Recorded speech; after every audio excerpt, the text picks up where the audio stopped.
Hi all, so we have a RTX 2070 Mini from Gigabytes. The reason why this card has a weird cooler and an oversized fan is because it's the RTX 2070 Mini from Gigabytes External Graphics Dock, or eGPU. These cards are designed to run in a dock that plugs into your laptop's Thunderbolt 3 port, so that you can use, let's say, a full-size desktop graphics card instead of your integrated graphics card to play games. So let's just start the card and let's see what we can figure out from the card. You should know that the PCB is exactly the same as the regular RTX 2070 Mini. It's just the cooler that's different. So, in case you haven't noticed, I've unplugged the fan.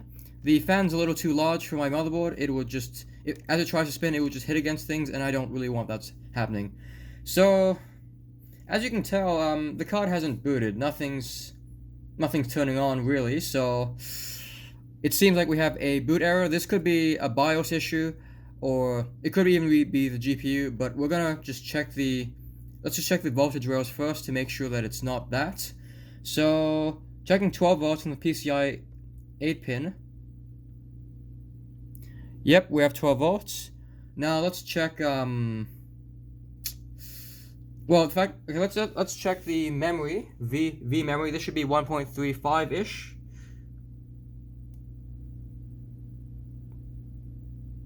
Yep, 1.35, that's GDDR6. So let's now check the GPU V core.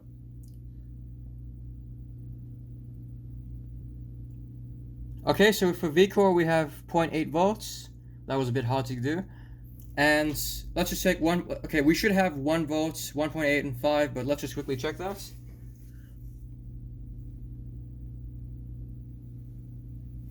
.8 volts is present.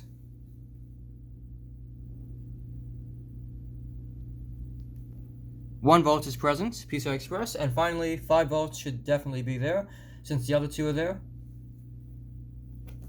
4.76, that's high enough, it's close enough. So we have all our voltages, but the card still hasn't booted yet. So we're going to take it apart and we're going to try to see what's wrong with it. Okay, so I've taken the cooler off, and one thing I want to note is you might notice that there seems to be some form of pitting on the aluminum heatsink of the cooler. I talked to the previous owner of this card, and he said that he power modded this card. Now, given that there's pitting on the aluminum heatsink, I think that he may have at some point used liquid metal to cool his GPU, and that's where all these holes come from.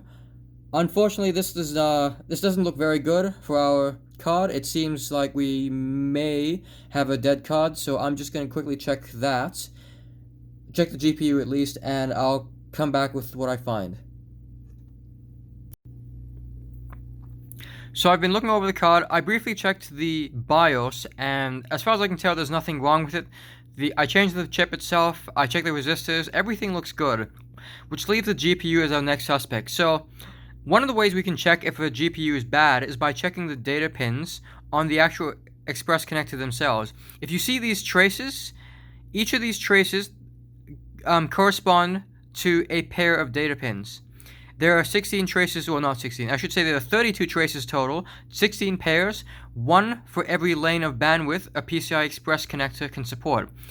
So as you know, a motherboard has 16 lanes of bandwidth on their PCI Express connector, at least the main one, and there are correspondingly 16 pairs.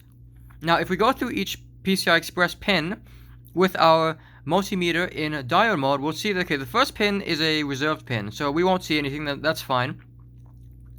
The second pin is ground, so we should see 0, that's fine. The third pin is the first data pin in a data pair, and it's 0.65, that's fine. The second pin is the second pin of our first data pair, that's fine, followed by ground, hot plug detection, ground, and then the first data pin in our second pair, followed by the second data pin in our second pair. Now, you'll notice that the second data pin is short. Since the data pin goes directly to the GPU, we suspect that the GPU itself is dead. So, just to recap, ground, that's what we want to see, one data pin, followed by a 0, and then another 0. So, like I said, we have a short on our second data line, on the second pin of our second data line. Now, there is actually one more possibility. It's possible the GPU itself is good, but unfortunately, I don't think there are. Okay. The possibility is that a solder ball under the GPU has joined with another solder ball, and that's creating the short. I don't believe this is the case. I think we actually just have a plain dead GPU. It's also possible we have a few bad capacitors. I'm not sure if they can affect the data pins in any way. I'm not familiar with the capacitors themselves on the GPU. So for this video, I'm just going to go ahead and say that the diagnosis is we have a dead GPU. Now, if you have, if you have a bad data lane, you can actually sometimes still use the GPU by rerouting the data pins on the bad pair to another pair over here. For example, let's say, you could actually take a wire from this data pin and push it over here, and at least on some GPUs, I've heard that it works. I've never tried this, so I can't confirm it. But what you can also do is you can also run the card on less lanes of bandwidth. So since we have a bad the second pair of data pins is bad, we can actually run the card on just X1, using just one bandwidth of data pins.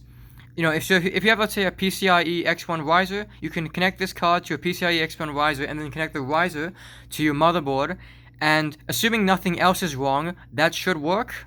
However, in this case, I've actually already tried it with this card. It doesn't work, and like I said, I believe we have a dead GPU. I'm not going to reball this GPU. I don't have a spare RTX 2070 or any RTX GPU. I also consider a reball to be a waste of time. It's just a headache.